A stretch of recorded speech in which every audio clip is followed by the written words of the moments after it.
This was one of my biggest training weeks for a long time. I'm 3 weeks out from the Northern Traverse, and this was my last real chance to test my endurance, my mental toughness, and refine my strategy. This week's been brutal, it's been relentless, but it's been exactly what I needed, and it's taught me a few lessons. So let's break it down. Monday was straight into the deep end with one of my toughest runs of the training block, heading to the Brecons to do the fan dance route. Used in the SAS selection process, it's famous for a reason. It's steep, exposed, and unforgiving. Right from the start it was a battle. The first climb is brutal and relentless ascent that forces you to manage effort carefully. Just come from down there. Now going up there. Got my full pack, all the mandatory kit, all my fuel, all my hydration. We're going to be with full race kit. Get these legs conditioned. Let's go. My focus was staying controlled, not pushing too hard too soon. The descents, slightly worse, steep, technical, and with the cold wind cutting across the ridge lines, every step needed my full concentration.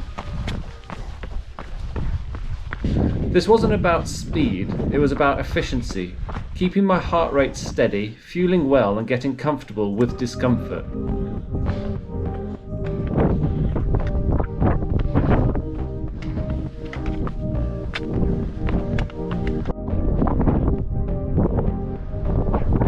All in all, 14 miles, over 4,200 feet of elevation, and a lesson in resilience.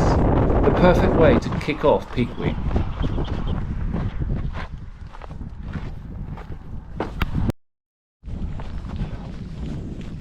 If Monday was a grind, Tuesday was a lot more like a little bit of a war. This was a double run day for me. The morning session was a 23-mile trail run with nearly 4,800 feet of elevation.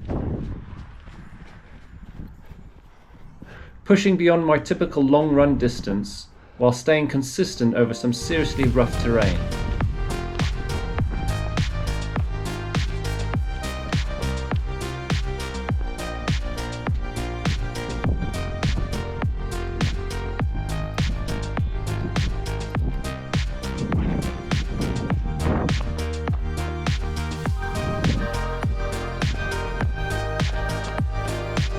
My legs felt the fatigue from Monday, but that's the point.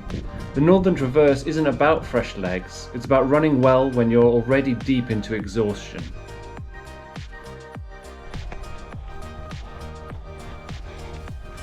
Then, the evening session was a 12.5-mile trail run with more climbing, and the goal was running on tired legs.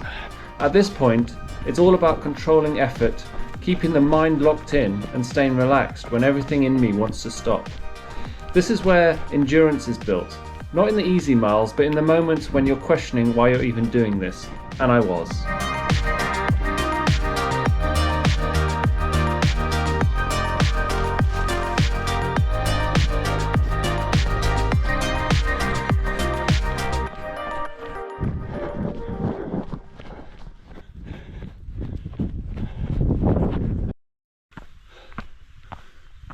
Thursday, I was straight back to the mountains for another big day of elevation.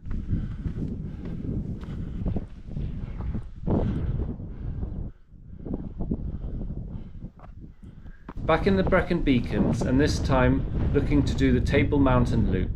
17 miles, over 4,000 feet of climbing, and temperatures just above freezing.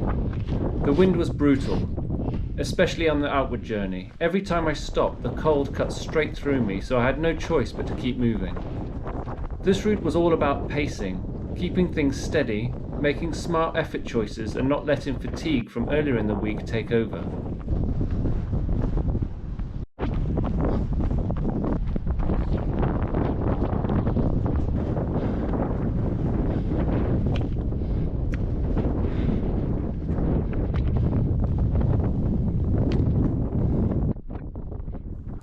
I started conservatively, but picked it up towards the end, throwing in some short surges to simulate moments in the race where I might need to dig deep and respond. It was one of those runs where you don't feel amazing, but you get it done, and that's what matters.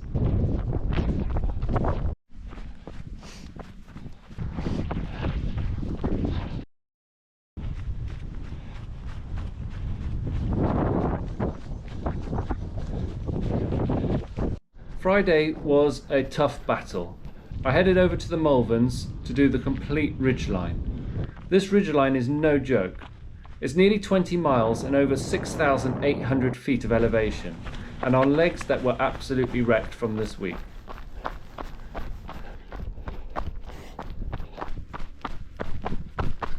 From the first climb I knew it was going to be a battle, but this is why I was here. The steep ascents demanded everything, and the descents weren't any easier. Rocky, uneven and relentless. This was the day where mental strength mattered more than physical, and I had to be smart with power hiking, managing my fuel and staying locked in despite the fatigue.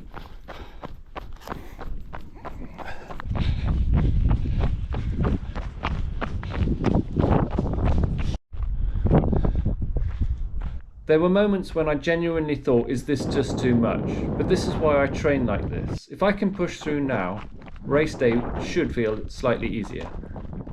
And that's exactly what I need.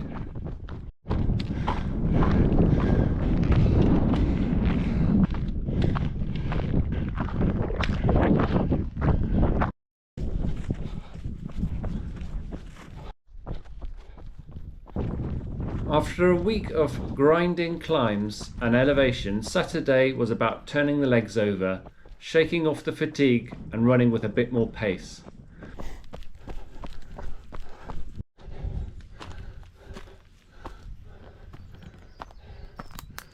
"16 miles of rolling trails with just under 3,000 foot of elevation, so nothing too extreme, but still enough to test the legs. The goal here was smooth, efficient movement. This wasn't about hammering it, it was about staying relaxed, controlled and consistent. My heart rate stayed low in zone 2, which was a huge confidence boost, even after one of the heaviest training weeks I've ever done in my life. My body could still perform.